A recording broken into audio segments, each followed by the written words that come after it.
Akkam jirtu? Har'a barnoota keenya Java Programmingii lakkoofsa sadaffaa ilaallaa.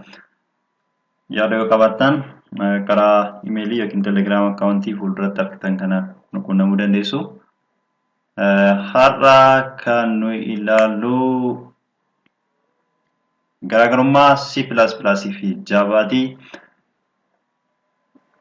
Gama harka bitaatti C++ gara mirgaatti immoo Java kan argaa jirtani. C++ pilaatfoormii indipendentiidha. Pilaatfoormii irratti hundaa'a. Javaan pilaatfoormii indipendentii miti. C++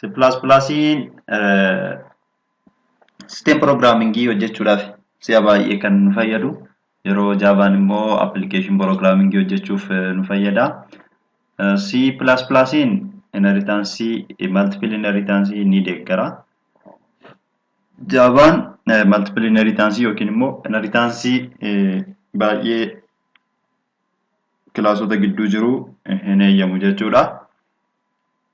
C++ yaada pointerii jedhamu ni deeggara. Javaan immoo yaada pointerii jedhamu internaaliidha kan inni deeggaru malee namni koodii Java barreessu tokko pointerii barreessuun isarraa hin eeggamu jechuudha. C++ kompaayilera qofa fayyadama. Javaan garuu kompaayileras interpreteris qaba jechuudha. Inni kan biraa C++ structure fi uneenii ni deeggara. Javaan structure fi uneenii hin deeggaru. C++ waamicha kan gatiin waamamuu fi kan iddoo isaa yookiin by reference fi by value deeggara. Javaan value qofa deeggara. Kana jechuun akkan inni referenceedha yookiin bootaadhaan waamu hin jiru jechuudha. Yeroo metadii waamu yookiin immoo invoking method isa jennu keessatti jechuudha.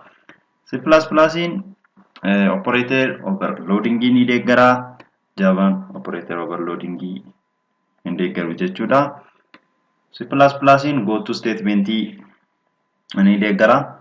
Javaan goto statementii hin deeggaru.